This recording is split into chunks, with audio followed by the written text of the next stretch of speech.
नमस्कार, मी Priyanka. I love Nagar news मध्ये आपलं स्वागत. बदलती जीवनशैली, राहणीमान, आहारातील बदल या सगळ्यामुळे सगळ्यांच्याच आरोग्यासंबंधी समस्या वाढल्या आहेत. त्यात महिलांच्या बाबतीत या समस्या जास्त वाढल्यात. प्रामुख्याने PCOS हा आजार झपाट्याने वाढताना दिसतोय.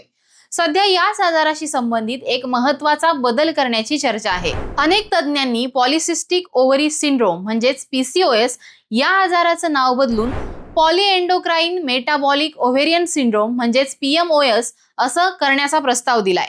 हा बदल फक्त नावापुरता नसून महिलांच्या आरोग्याकडे पाहण्याचा दृष्टिकोन बदलणारा मानला जातोय. जगभरातील सुमारे 17 कोटी महिलांना हा त्रास असल्याचा अंदाज आहे. आता अनेक डॉक्टरांच्या मते PCOS हे नाव दिशाभूल करणार आहे, कारण या आजाराने त्रस्त असलेल्या प्रत्येक महिलेला ओव्हरीमध्ये सिस्ट म्हणजेच अंडाशयात गाठी असतातच असं नाही. तसेच हा आजार फक्त प्रजनन क्षमतेपुरता मर्यादित नाही, तर हा आजार शरीरातील हार्मोन्स, वजन, इन्सुलिन, मानसिक आरोग्य आणि हृदयाच्या आरोग्यावर सुद्धा परिणाम करतो.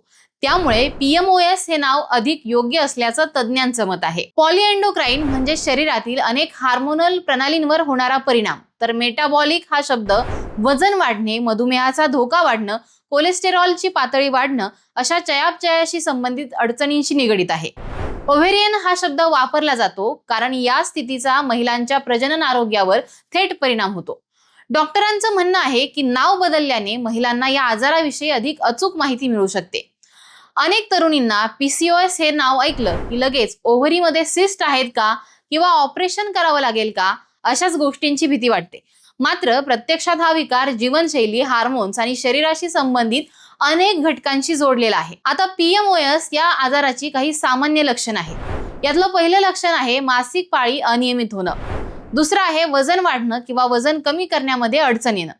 तिसरं लक्षण आहे चेहऱ्यावर मुरूम येणं. चौथं लक्षण आहे चेहरा किंवा शरीरावर जास्त केस येणं. पाचवं लक्षण आहे केस गळणं. आणि सहावं लक्षण आहे गर्भधारणेमध्ये अडचणी येणं. सातवं लक्षण आहे थकवा आणि मूड बदलणं. आता या सगळ्यांचा समावेश यामध्ये होतो. आरोग्य तज्ञांच्या मते या समस्येकडे दुर्लक्ष केल्यास पुढे टाईप 2 डायबिटीस, हृदयविकार, स्लीप ॲपनिया, ताणतणाव आणि डिप्रेशनचा धोका हा वाढू शकतो.